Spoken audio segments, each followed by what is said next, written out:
विद्यार्थी मित्रांनो, आपण पूर्व उच्च प्राथमिक शिष्यवृत्ती परीक्षा इयत्ता 5वी फेब्रुवारी 2024चा मराठीचा पेपर आज सोडवणार आहोत.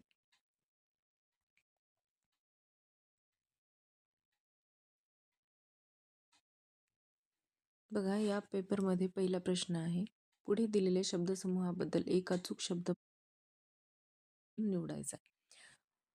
मोजक्या शब्दात सांगितलेले तत्व म्हणजे काय? तर पर्याय क्रमांक 1 आहे मंत्र, 2 आहे सूत्र, 3 आहे तंत्र आणि 4 आहे यंत्र. तर या प्रश्नाचा योग्य पर्याय आहे पर्याय क्रमांक 2 सूत्र.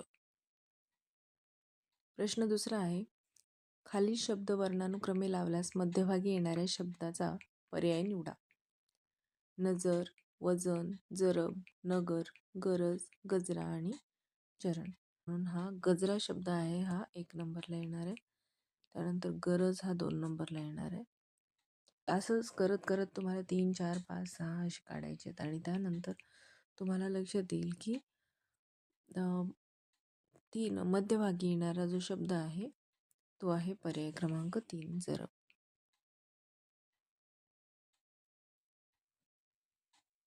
प्रश्न तिसरा आहे, जसे गंजी गवताची तसे डॅश डॅश धान्याची रास असते. तर याचा पर्याय क्रमांक आहे पर्याय क्रमांक 2 धान्याची रास. त्यानंतर प्रश्न चौथा आहे, खालीलपैकी आरतीप्रभू म्हणून कोणास संबोधले जाते? तर आरतीप्रभू म्हणून चिंतामण त्र्यंबक खानोलकर यांना संबोधले जाते. खालील वाक्यातील अधोरेखित शब्दाचा विरुद्धार्थी शब्द पर्यायांमधून निवडा. राधाची बाहुली बोलकी आहे, याचा विरुद्धार्थी शब्द विचारलाय, तर राधाची बाहुली बोल आहे. प्रश्न 6वा आहे, पुढील पैकी प्राणी व त्यांचा निवारा यांची चुकीची जोडी ओळखा. कोळ्याचे घरटे, सापाचे बीळ, सिंहाची गुहा, घोड्याचा तबेला. यामधलं कोळ्याचं घरटं नसतं, तर कोळ्याचे जाळे असते. म्हणून पर्याय क्रमांक 1 हे याचं उत्तर आहे.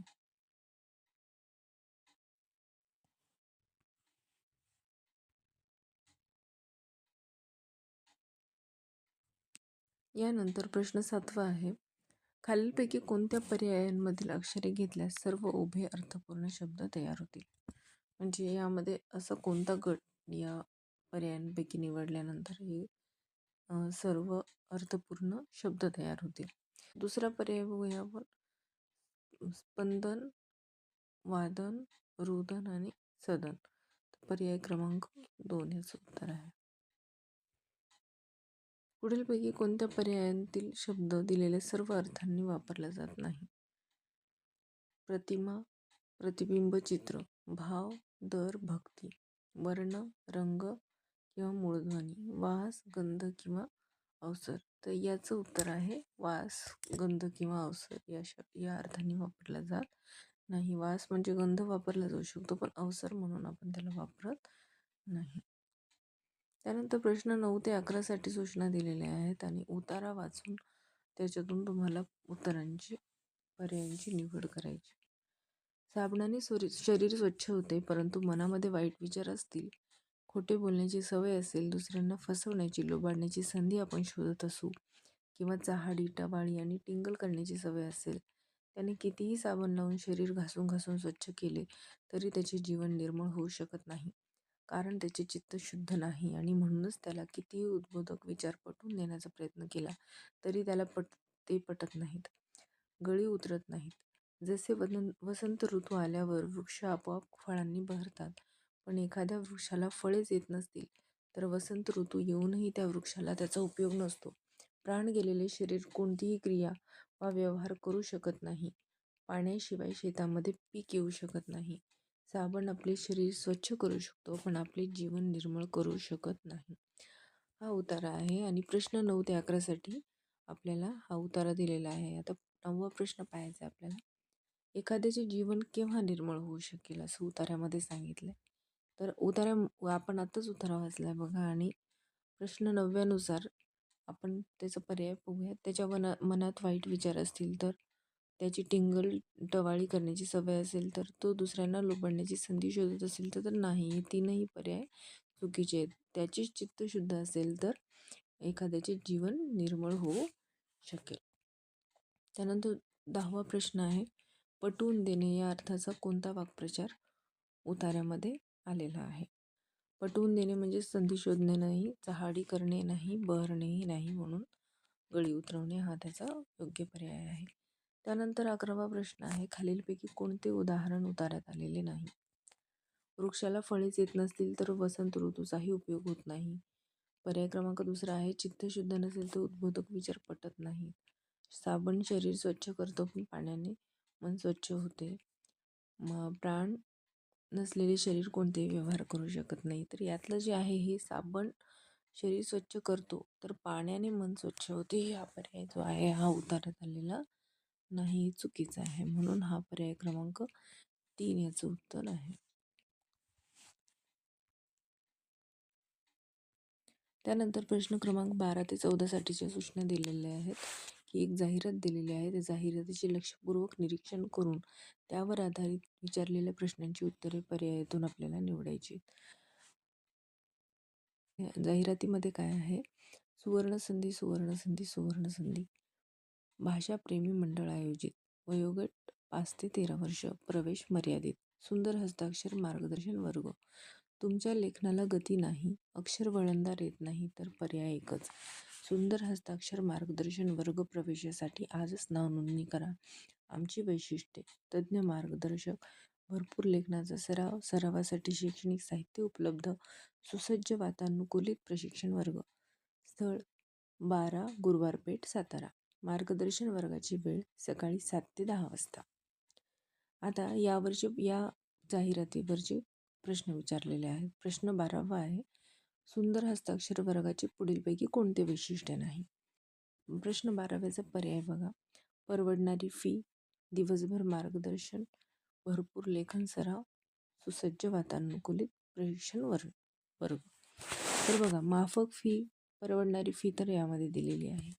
पुन्हा भरपूर लेखन सरावही आहे, सुसज्ज वातानुकूलित प्रशिक्षण वर्गही आहेत. परंतु दिवसभर मार्गदर्शन आहे का?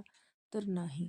का बरं? कारण ते 7 ते 10 मार्गदर्शन वर्गाची वेळ ही 7 ते 10 दिलेली आहे. म्हणून सुंदर हस्ताक्षर वर्गाचे हे दिवसभर मार्गदर्शन हे वैशिष्ट्य नाही, म्हणून त्याचा पर्याय क्रमांक 2 आहे. त्यानंतर 13वा प्रश्न आहे, सुंदर हस्ताक्षरातील सर्वाधिक सुधारणा कोणत्या वयोगटात होईल? तर या प्रश्नाचं उत्तर आहे पर्याय क्रमांक 4, शिशु ते वर्ग 7वी पर्यंत. का बरं? कारण इथं दिलेलं आहे वयोगट 5 ते 13 म्हणजे काय? 5 ते 13 म्हणजे काय? लहान पहिलीच्या अगोदरचा शिशु ते 13 वर्ष, 13 वर्ष म्हणजे 7वीचा मुलगा. म्हणून त्याचं उत्तर काय आलेलं आहे की सुंदर हस्ताक्षरातील सर्वाधिक सुधारणा शिशुवर्ग ते 7वीपर्यंतच्या मुलांमध्ये होणार. त्यानंतर सुंदर हस्ताक्षर मार्गदर्शन वर्ग कुणी आयोजित केलेला आहे? प्रश्न 14वा आहे, सुंदर हस्ताक्षर मार्गदर्शन वर्ग हा कुणी आयोजित केलेला आहे? तर तज्ज्ञ मार्गदर्शक का 5 ते 13 वयोगटातील विद्यार्थी, भाषाप्रेमी मंडळ की सातारा जिल्हा, असं याचं पर्याय. तर यामध्ये दिलेलं आहे बघा की भाषाप्रेमी मंडळ है ना, भाषाप्रेमी मंडळ आयोजित, इथं हा पर्याय दिलेला आहे बघा. म्हणून ह्याचं उत्तर आहे पर्याय क्रमांक 3, भाषाप्रेमी मंडळ. रेखीव रांगोळी अंगणात शोभून दिसते या वाक्यामध्ये विशेष्य कोणतं आहे असा प्रश्न विचारला.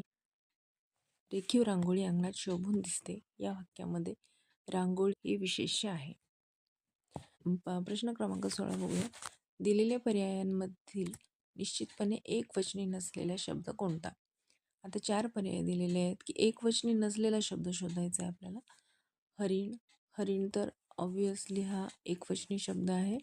त्यानंतर वाघ, ससा आणि चित्ता हे पर्याय दिलेत.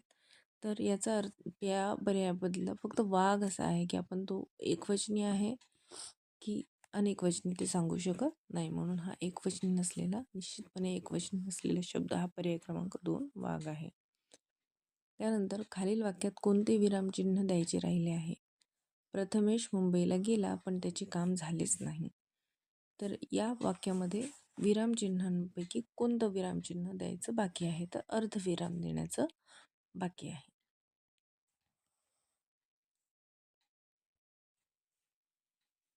त्यानंतर 18वा प्रश्न बघा.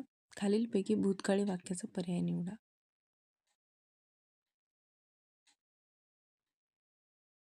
ती नाचत असते, ती नाचत जाईल, मी नदी काठी खेळत असे, तो नेहमीच उशिरा उठतो. आता ती नाचत असते आणि तो नेहमीच उशिरा उठतो हे साधा वर्तमान काळाची वाक्य आहेत. ती नाचत जाईल हे भविष्यकाळी वाक्य आहे, म्हणून याचा योग्य पर्याय म्हणजे हे तीनही पर्याय त्यातून गेले. याचा योग्य पर्याय आहे पर्याय क्रमांक 3, मी नदीकाठी खेळत असे, म्हणजे भूतकाळ. 18व्या प्रश्नाचा पर्याय क्रमांक 3 हे उत्तर आहे. त्यानंतर 19वा प्रश्न आहे. पुढील पर्यायांमधून शुद्ध शब्द ओळखा.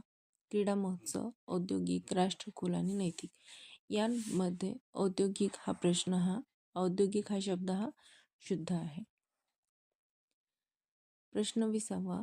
खालील वाक्याचा अर्थ पूर्ण करण्यासाठी योग्य वाक्प्रचार पर्यायांमधून निवडा. ताटातील सुग्रास जेवण पाहून प्राचीच्या. तर खाली 4 पर्याय दिलेत बघा. तोंडचे पाणी पळणे, तोंडाला पाणी पुसणे, तोंडाला पाणी सुटणे का तोंडचा घास काढणे. तोंडचं पाणी पळणं हे तर शक्य नाही. तोंडाला पाणी पुसणे म्हणजे फसवणे हे पण शक्य नाही. तोंडचा घास काढणे हेही नाही. तर याचा पर्याय आहे पर्याय क्रमांक 3, तोंडाला पाणी सुटणे. ताटातील सुग्रास जेवण पाहून प्राचीच्या तोंडाला पाणी सुटले. त्यानंतर प्रश्न क्रमांक 21 आहे. पुढील आकृतीत असलेल्या अक्षरांपासून तयार होणाऱ्या अर्थपूर्ण म्हणीतील चौथ्या अक्षराचा पर्याय निवडा. बघा, इथं काही तुम्हाला अक्षरं दिलेले आहेत. त्या अक्षरांपासून तुम्हाला एक म्हण तयार करायची आणि त्यानंतर तुम्हाला चौथ्या अक्षराचा पर्याय निवडायचा आहे. बघा, या 21व्या प्रश्नाचं जे उत्तर आहे ते पर्याय क्रमांक आहे 4. 22वा प्रश्न आहे. सिस्टीम या शब्दाला पर्यायी मराठी शब्द कोणता आहे? तर सिस्टीम म्हणजे काय असं त्यांनी विचारलं. तर जोडणी, प्रणाली, वापरकर्ता की माहिती.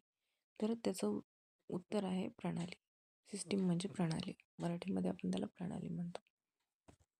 त्यानंतर प्रश्न क्रमांक 23 ते 25साठी सूचना दिलेल्या आहेत. पुढील सुसंगत वाक्यांचा परिच्छेद अर्थपूर्ण होण्यासाठी दिलेल्या पर्यायातून योग्य पर्याय निवडा. सर्व विद्यार्थी डॅश डॅश जमले होते. नाट्यगृहात, किल्ल्यावर, सभागृहात, सर्कशीच्या तंबूत. यासाठी 23, 24, 25 हे तिन्ही प्रश्न वाचावे लागणार आहेत आपल्याला. सर्व विद्यार्थी डॅश डॅश जमले होते. तेथे सर्वांनी डॅश डॅश निमित्त होते 21 जून रोजी साजरा होणाऱ्या जागतिक. आता आपल्याला माहिती आहे 21 जूनला योग दिन साजरा होतो. म्हणजेच कुठे जमले असतील? सभागृहात. आणि तेथे सर्वांनी योग साधना केली. तर 23व्या प्रश्नाचं उत्तर आहे सर्व विद्यार्थी सभागृहात जमले होते. तेथे सर्वांनी योग साधना केली आणि निमित्त होते 21 जून रोजी साजरा होणाऱ्या जागतिक योग दिनाचे.